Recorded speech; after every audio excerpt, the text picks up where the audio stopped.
Kong साहब, आपसे जल्दी से एक प्रतिक्रिया। आप भी, क्या आप वहां पर कहीं आसपास थे? क्या आपके पास जानकारी है जो आरोप है? क्योंकि अब एफआईआर दर्ज हो गई है, वीडियो फुटेज का सबको इंतजार है, अभी तक रिलीज नहीं हुआ है तो हम लोग भी नहीं देख सकते, लेकिन जो बीजेपी का आरोप है उस पर आपका जवाब। और बाबा साहब का अपमान किसने किया? ये कहते हैं कांग्रेस ने किया है। देखिए, मौके वारदात पे तो मैं नहीं था, लेकिन पूरे सेशन के दौरान मैं रहा हूं।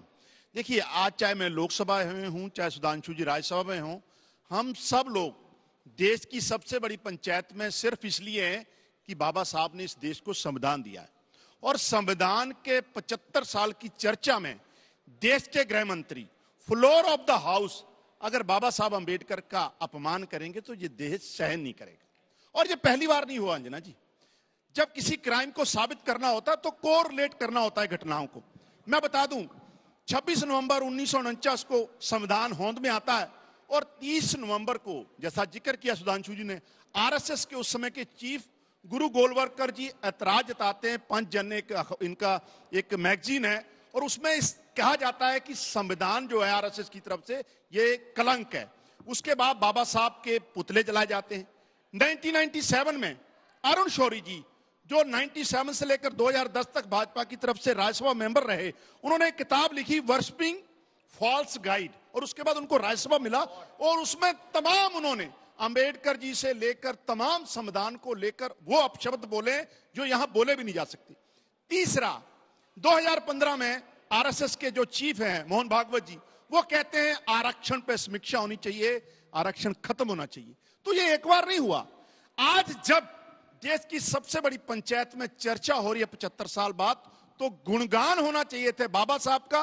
गुणगान वहां किसका हुआ? माफी वीरों का, जो अंग्रेजों से माफी वीर थे। ये हमारा सख्त ऐतराज है। इसलिए दूसरी तरफ अरविंद केजरीवाल है, ये सत्कार देना है तो स्पष्ट सामने दिखना चाहिए।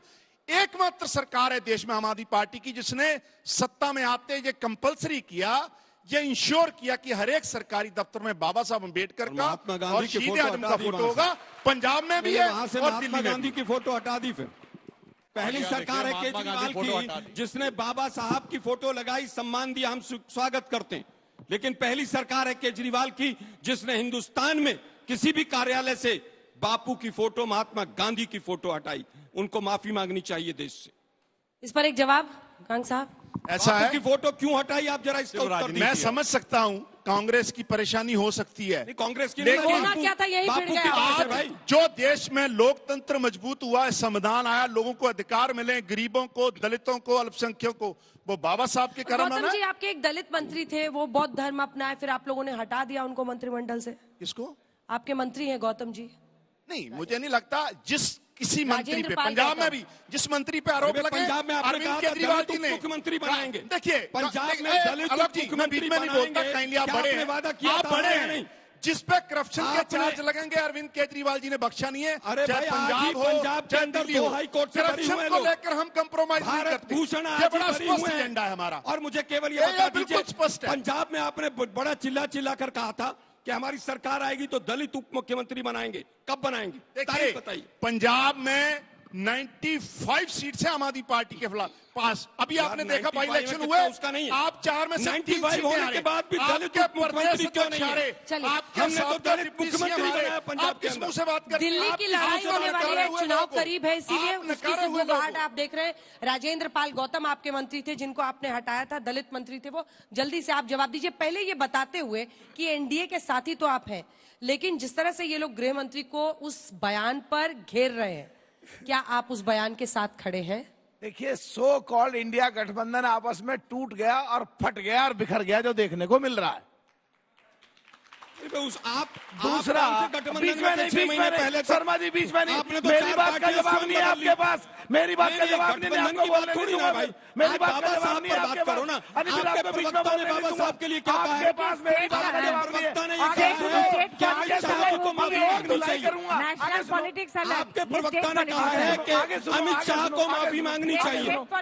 कांग्रेस ने अगर इनका असली चेहरा देखना है, कॉन्स्टिट्यूट असेंबली में पहुंच जाओ। 1947 से 1952 तक कांग्रेस का असली चेहरा दिख जाएगा। बाबा साहब की जब भी स्पीच होती थी, कांग्रेस का वक्ता जब आगे बोलता था, उसमें तलखी दिखती थी। 2 बार बाबा साहब को इन्होंने हरवाया, फिर दिखाने के लिए, दया करने के लिए, बहुत बड़े बनने के लिए इस पर मैं मंत्री कुछ कहना बनाया, चाहूंगी, टॉर्चर करा और उनको आखिर में इस्तीफा देना पड़ा। ये है कांग्रेस की सोच, ये है कांग्रेस का असली चेहरा। जहां तक बात है अमित शाह जी के बयान की, देखिए पूरा एक बयान को लेकर के टुकड़े में काट करके दिखा दो, जैसे एक सेंटेंस है, रोको मत जाने दो, रोको के बाद कॉमा लगा दो तो रोक लो, रोको कॉमा मत जाने दो, और रोको मत के आगे कॉमा लगा दो, रोको मत जाने दो, तो इसका मतलब जाने दो। अरे गैर कानूनी काम करा है, इस पे भी केस रजिस्टर्ड होना चाहिए जिसने करा है। पूरी वीडियो को काट करके, बस खत्म कर रहा हूं मंत्रा जी, खत्म कर रहा हूं, पूरी वीडियो को काट करके छोटा सा दिखा के जवाब दे दूं, मैं 2 मिनट का। देखिए ये गलत है बात एकदम, एक को छोड़ के बाकी सारे सांसद खड़े हम लोग, तो ऐसी स्थिति में इनको लगा कि पूरे देश के सामने इनका चेहरा उजागर हो गया है। फ्रस्ट्रेशन में आके, चिढ़ में आके, असंतुष्ट होके वो जो गिरे धकेले क्या हुआ वो तो वीडियो के बाद पता लगेगा, पर असली चेहरा दिख गया। एक पिछड़ी जाति के 70 साल के आदमी को आईसीयू में पहुंचा दिया कांग्रेस के लोगों ने। देखिए अभी मलुकनाथ जी ने कहा कि कांग्रेस ने बाबा साहब को हराया था, इस पर मैं कुछ कहना चाहूंगी। आज पार्लियामेंट खत्म होने के बाद उस समय हमारे जयराम रमेश जी ने मीडिया के सामने एक पत्र रखा, और जिस पत्र में ये था कि कमलकांत चित्रे जी जो सिद्धार्थ कॉलेज के प्रिंसिपल थे मुंबई के 1952 के आसपास, उनको लिखा था अंबेडकर जी ने कि सावरकर और डांगे ने मिलकर षड्यंत्र करके उन्हें हराया है उस इलेक्शन में। ये बात उस पत्र में है जो कि आज उन्होंने मीडिया जल्दी से इसका छोटा सा जवाब। डांगे किस पार्टी के थे? अंबेडकर जी को किसने हराया? जवाहरलाल नेहरू ने 16 जनवरी 1952 को एडविना माउंटबेटन को लेटर लिखा। पहले तो ये नहीं समझ में आता कि उनको ये लिखने की क्या जरूरत थी। फिर उन्होंने लिखा कि चुनाव के परिणाम बड़े अच्छे रहे हैं, और उन्होंने लिखा कि हमारी जो बॉम्बे सिटी और बॉम्बे प्रोविंस में सफलता बहुत अच्छी रही है, और आगे लिखा Ambedkar has been dropped, Ambedkar चुनाव हार गए हैं। और जो उन्होंने बात कही, जो जयराम रमेश जी की बात तो खुद ही काटे दे रहे हैं नेहरू जी, वो कह रहे हैं कि socialist have joined hands with Ambedkar party so they lost their repute. क्योंकि उन्होंने अंबेडकर जी की पार्टी से बना लिया तो उनकी प्रतिष्ठा खत्म हो गई। और आगे उन्होंने लिखा अंबेडकर है join hand with Hindu communalist. ये selected words of Jawaharlal Nehru, series 2 volume 17 page number 35 से 37 जाके देख लीजिएगा। अब मैं आगे एक चीज और बोलता हूं, इनकी पार्टी क्या गजब ये लोग बात करते हैं। आम आदमी पार्टी जिसने मुख्यमंत्री कार्यालय में अपनी महिला सांसद के साथ क्या व्यवहार किया, केवल अपॉइंटमेंट मांगने गई थी ना, कि यदा यदा ही महिला सांसद अपॉइंटमेंट याचती तदरि केजरीवालस्य वचनद्वयम् लात घूसा नाम कमर मध्य चटका नामुक भंजनम। अब आप आइए, दूसरा उनकी पार्टी ने क्या काम किया, एआई फोटो बनाई। याद है, आप देख रहे हैं ना, एआई एक इमेज बनी है जिसमें बाबा साहब आशीर्वाद दे रहे हैं। मेरे भाई, ये आर्टिफिशियल करने की जरूरत नहीं थी। हकीकत में जाते और बाबा साहब जी की मूर्ति के आगे झुक के चरणों में प्रणाम करते हुए फोटो डालते तो समझ में आता, मगर पूरा कैरेक्टर ही आर्टिफिशियल है, क्या करे, इसलिए आर्टिफिशियल इंटेलिजेंस का ठीक है। आलोक शर्मा जी माइक उठाइए। और जो उनका आरोप है कि नेहरू जी ने ही हरवाया था, चुनाव लड़ा था, वो चिट्ठी भी कोट कर रहे हैं। मैं तीन सवाल जनता के सामने आज तक के माध्यम से रखता हूं। सबसे पहला, क्या रामलीला मैदान में बाबा साहब का पुतला फूका गया था कि नहीं?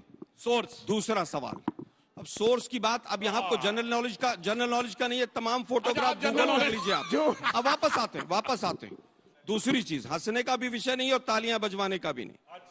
हिंदू कोड बिल जिसमें महिलाओं को और दलितों को खास तौर पर अधिकार मिलने थे, उसका हिंदू महासभा ने और आरएसएस ने विरोध किया था कि नहीं? हाँ या ना बताना।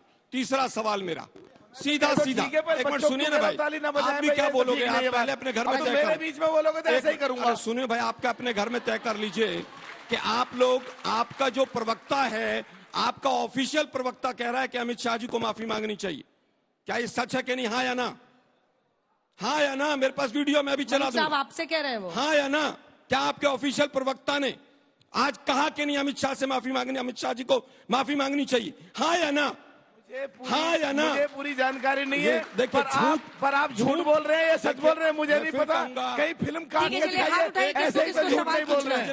अंजना जी इस वाला आपसे है सुधांशु साहब, आपने बोला कि 54 करोड़ मकान जो भी चीज दी गई दलितों को, जी दलितों को प्रोवाइड किया गया, ठीक है, वो रजिस्टर हुआ, बाकी जो अनरजिस्टर्ड है उनका क्या?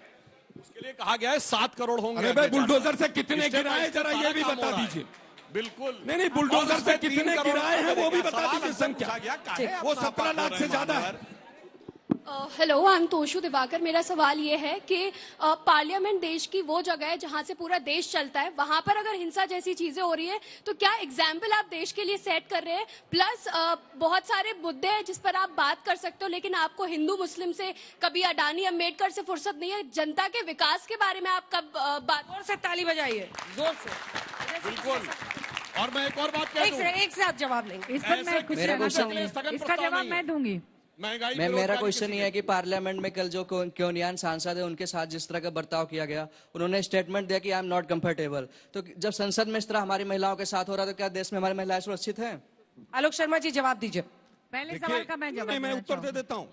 एक सांसद महोदय हैं जिन्होंने कंप्लेंट की है या कहीं पर मामला अपनी स्टेटमेंट दी। महिला की मैं तो पूछ रहा हूँ कि महिला सांसद ने किसी भी चैनल पर आकर कहा कि मेरे साथ धक्का मुक्की हुई है? एक पहला सवाल मेरा सीधा, पहली चीज मुझे बताइए ना, मुझे दिखाइए ना बाइट कहाँ है। चलिए बाइट दिखाइए। कोनार जी की बाइट निकालिए, जरा इनको दिखा दें। हम आज तक पर लगातार चला रहे हैं। बाइट निकाल लीजिए, कल भी स्टोरी में चलिए, बाइट निकालिए। अब वो क्या था, एक मिनट, उनसे स्टेटमेंट दिलवाया गया और दुर्भाग्यपूर्ण दिलवाया गया, दिलवाया गया, आरोप लगा रहा हूँ, दिलवाया गया। हम भी तो कह रहे हैं 56 इंच की सरकार, स्टेटमेंट दिलवाया, 56 इंच की सरकार, कांग्रेस से 56 इंच की सरकार, 56 इंच की सरकार शिखंडी का रूप धारण करके खड़ी। मरवा दिया इन्होंने स्टेटमेंट दिला करके। मैं फिर कहूंगा आपने 56 शिखंडी इंच कहा की है, लेकिन मैं सरकार। आज तक पर यह भी क्लैरिफाई करना चाहती हूँ कि हम हर जेंडर का सम्मान करते हैं और हम नहीं मानते हैं कि कोई भी जेंडर कमजोरी के निशान है। इसीलिए हम कम से कम आज तक पर ऐसी सोच या विचारधारा को नहीं सपोर्ट कर सकते हैं, ना उसको मानते हैं। महुआ जी आपकी बारी है। हाँ, मैं पहले देखिए, बात महिला की है, लेकिन उससे पहले चूंकि उन्होंने कहा था कि एक और नहीं सवाल दिखाया जा रहा आपने है, किया था। आपको भी सुना देते हैं महुआ जी, फिर आप रिएक्शन दीजिएगा। फुनांग कोन्यान, नागालैंड की सांसद। Today, while protesting, it was a peaceful protest. I was standing outside just below the staircase of Makar Door. Something happened to me which I really feel disheartened. Leader of opposition of the Lok Sabha, Shri Rahul Gandhi ji, came in very close proximity of me, and I really feel uncomfortable. And he started shouting at me, which I felt is very unbecoming of a leader of opposition. It is not that I cannot defend myself, but still then, it would be very unbecoming. So I did not do that. But then what he did, his action today was really bad, and I feel disheartened. And no lady member, let alone me, an ST lady member from Nagaland, should not be made to feel like this, sir. So therefore, I seek your protection on this matter, for which I have already served notice to you. जी, देश की अदालतें भी मानती है कि जब कोई महिला आरोप लगाए तो उसको बहुत संगीन तरीके से, और onus lies on the person in front, कि वो प्रूव करे कि उसने ऐसा नहीं किया था। ये देश की अदालतें, देश का कानून मानता है। इसी वजह मैं से चाहती हूँ कि आप एक महिला सांसद हैं, आपसे लेकिन आ गई है, क्योंकि आलोक जी को विश्वास नहीं हो रहा है तो उनको सुना दिया जाए, वो भी सुना देते हैं। मैं बिल्कुल पुनः दूसरी leader of opposition Shri Rahul Gandhi ji बहुत क्लोज प्रॉक्सिमिटी में आके, I also did not feel comfortable, अच्छा नहीं लगा। फिर वो ही स्टार्टेड शाउटिंग। ये ऐसे नहीं होता है, क्योंकि हम लोग प्रोटेस्ट जब करते साइड में कॉर्डन ऑफ करके सिक्योरिटी पर्सनल से वो जाने के लिए जगह बनाया था, तो हम लोग वहाँ प्रोटेस्ट कर रहा था, वो आके बहुत क्लोज प्रॉक्सिमिटी में, वो ऐसे थ्रेटनिंग पोस्ट में। ऐसे नहीं है कि हम खुद को प्रोटेक्ट नहीं कर सकते, लेकिन वो नियम नहीं है, एक तरीका नहीं है संसद का। तो इसे आज जो हुआ है बहुत दिल दुख हुआ है, अच्छा नहीं लगा। ऐसे नहीं होना चाहिए, क्योंकि एक संसद को एक रिस्पेक्ट देता है, एक हिसाब देता है। हम लोग कोई आता है तो हम लोग बैक जाते हैं, साइड करते हैं। तो ऐसे हम लोग जब प्रोटेस्ट कर रहा था, आगे आके वो ग्रुप में था, तो आगे आके ऐसे थ्रेटन करना वो अच्छा नहीं लगा। आज ST हूँ, नागालैंड से हूँ, और ये महिला संसद के साथ जो है वो अच्छा नहीं लगा, इसलिए मैंने कंप्लेन भी दिया है चेयरमैन को, उसके प्रोटेक्शन सीख करके। अभी आपके सामने मना कर रहे थे, अभी बोलो माफी मांगो इस बात के लिए, माफी मांगो इस बात के लिए, माफी मांगो की बात है, बहन की बात है, सांसद लेडी की बात है, आपको माफी मांगनी चाहिए। सच्ची है तो अभी तक FIR क्यों नहीं है? अभी आपने झूठ बोला है, अभी आपने झूठ बोला है, इतने लोगों के सामने झूठ बोला है कि टेलीविजन में चेक नहीं किया। लेकिन मैं पूछ रहा हूँ, इन्फॉर्मेशन गलत नहीं, आप झूठ बोल रहे थे, और आपको आदत हो गई है मीडिया को लेकर पटाख बातें करने झूठ की। नहीं बोलता हूं। महुआ जी, मैं झूठ नहीं महुआ बोलता जी, हूं, मेरे पास इंफॉर्मेशन मैं चाहूंगी कम जानकारी हो तो बोलने से बचना चाहिए आलोक जी। पार्लियामेंट की तरफ से अविलंब वो वीडियो फुटेज, सीसीटीवी फुटेज जारी किया जाए ताकि दूध का दूध और पानी का पानी हो जाए। मुझे नहीं लगता कि राहुल गांधी जी इतने समझदार नहीं होंगे कि उनको पता है, सबको पता है कि सामने सीसीटीवी कैमरे होते हैं, मार्शल्स खड़े थे वहां पर, बहुत सारे वहां इतने सारे सांसद थे, महिला सांसद, पुरुष सांसद, इसके बावजूद कोई जानबूझकर ऐसा करेंगे मुझे यकीन नहीं होता। इसलिए मैं चाहती हूँ कि सीसीटीवी फुटेज आ जाए ताकि किसी के मन में कोई शक शुबह ना रहे। घूम फिर कर देखिए सुधांशु जी, सारी बात वहीं पहुंच रही है कि आप क्योंकि मैं वीडियो फुटेज अंजना जी, मैं एक और बात कहना चाहूंगी कि अभिषेक मनु सिंघवी जी के साथ कुछ दिन पहले हुआ था कि उनके डेस्क के नीचे 50,000 मिलने की बात कही गई थी चेयरमैन सर के द्वारा, लेकिन अभी तक वो सीसीटीवी फुटेज भी सार्वजनिक नहीं किया गया। दोनों पर जवाब दीजिए। अभिषेक मनु सिंघवी देखिए, टेक्निकली संसद के अंदर की किसी घटना का सीसीटीवी फुटेज जांच करने वाली कमेटी या एजेंसी को ही दिया जाएगा, मीडिया में रिलीज नहीं किया जाता। दूसरा, उनके मुंह से कितनी अच्छी बात निकली, कितनी अच्छी। भाई ये थोड़ी कि बीच बीच में रिलीज करते रहेंगे, जब पूरा निष्कर्ष हो जाएगा तब सारी बात आती है तथ्यों के साथ। अब इनके मुंह से कितनी अच्छी बात निकली। राहुल गांधी इतने समझदार नहीं होंगे। देखिए सच कैसे जवाब पे आ जाता है। अगर वो समझदार होते तो कांग्रेस की ये गति नहीं होती। तभी मैंने जो संसद ने बोला था मैं दोबारा बोले दे रहा हूं, देश की ये गति नहीं होती।